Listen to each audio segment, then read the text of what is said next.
ٹھیک ہے نا بھائی؟ کوئی بخاری اور مسلم کی سند ہے یا نہیں ہے کہ واضح طور پہ ابو بکر عمر نے نبی صلی اللہ علیہ وسلم کے جنازے کو درک نہیں کیا؟ اوکے بھائی، صحیح ہے بھائی؟ اب پتہ چلا نا کہ مولوی اسحاق صاحب جھوٹ بول رہے تھے کہ ابو بکر عمر تھے وہاں پہ. رسول اللہ کے پاس ہی سب موجود تھے. وہ جو قضیہ تھا خلافت کا وہ اتنے دن جاری رہا. وہ تو تھوڑی دیر کی بات تھی، لوگ اکٹھے ہوئے، فیصلہ ہو گیا، آ گئے، سب کفن دفن کرایا. بلکہ کہاں رسول اللہ دفن ہو، یہ فیصلہ بھی حضرت ابوبکر کی حدیث پر ہی ہوا. کوئی کہتا تھا مسجد میں، کوئی کہتا مکہ لے جائیں، کوئی کہتے مسجد اقصیٰ لے جائیں. انہوں نے کہا نہیں، حضور نے فرمایا تھا کہ نبی جہاں دفن ہونا چاہتا وہاں اس کی روح قبض ہوتی. اسی پر فیصلہ ہوا.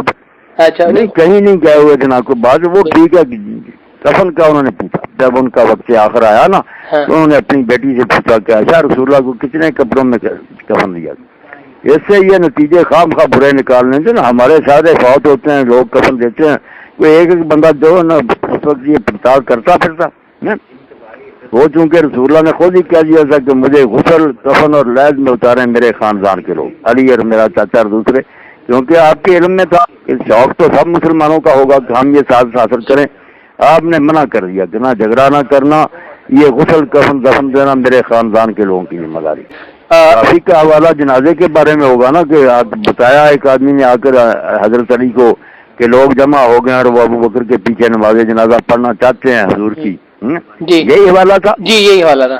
تو ایک دیں گے بالکل. کس وہ چیپٹر میں وہ کہہ رہا ہے کہ میں اس کی سند وہی ہے جو ہے نا رسول اللہ کا مورد. ابواب تاریخ شروع ہوتے ہیں نا، جو حصہ نا اصول الکافی، اس میں پھر ایک باب آتا ہے ابواب التاریخ. جب کتاب الحجہ ختم ہوتی نا اماموں کے بارے میں کہ 12 امام ہیں، ان کی شانیں، بہت چیپٹر ہیں. اس میں پھر ایک باب شروع ہوتے ہیں ابواب التاریخ، حضور کے ہیں، پھر حضرت فاطمہ کے ہیں، بعد میں 12 اماموں کے، ان کی پیدائشیں، ان کی وفات، سب. اس میں مولد النبی نکالنا کہ حضور کی پیدائش جو ہے اس میں سب واقعات آ گئے. یہ جنازے کا سند کیا صحیح ہے یا کیا اس کی سند اس کی ضروری حسن ہی قرار دیا. حسن قرار دی کہ وہ کہہ رہا میں سند دیکھوں گا اس کی. نہیں سند دیکھیں، اور اس نے حسن قرار دیا جو سوائے لعنت کے ذکر ہی نہیں کرتا صحابہ. علامہ مجلسی نے لکھا.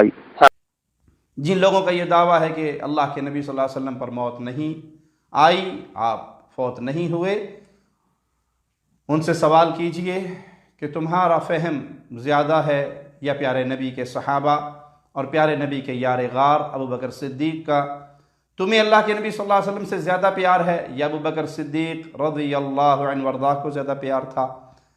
پھر صحابہ سوال کرتے ہیں یا صاحب رسول اللہ انصلی علیہ، انصلی علیہ، اے اللہ کے نبی صلی اللہ علیہ وسلم کے ساتھی اے ابو بکر صدیق، کیا ہم رسول اللہ صلی اللہ علیہ وسلم کا جنازہ پڑھیں گے؟ قال نعم، فرمایا ہاں آپ کا جنازہ پڑھا جائے گا. قالوا کیف نصلی علیہ، صحابہ نے سوال کیا کہ ہم آپ کا جنازہ کیسے پڑھیں گے؟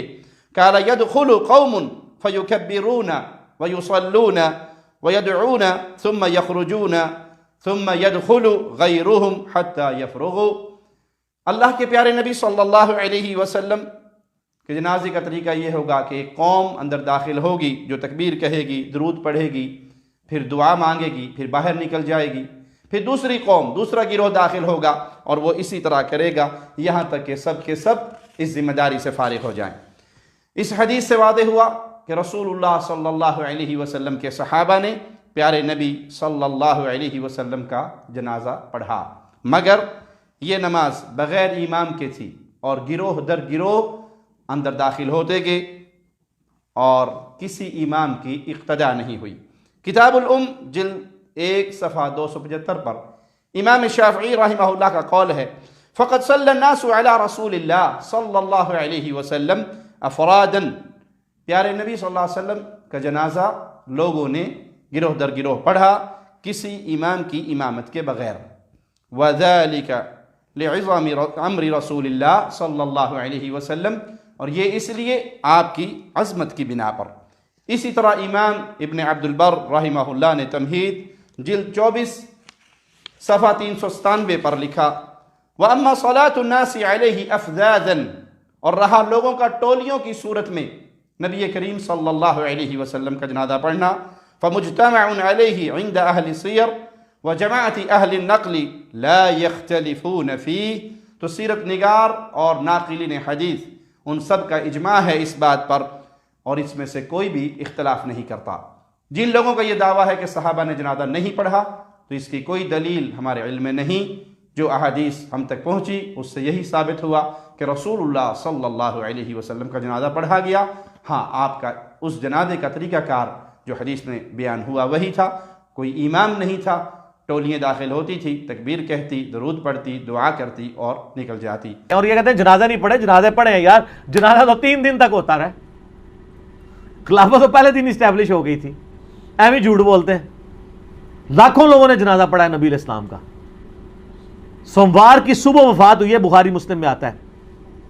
سوموار پورا دن، سوموار کے بعد پوری رات، پھر منگل پورا دن، منگل کی رات، بدھ پورا دن، بدھ کی رات کو دفن کیا گیا۔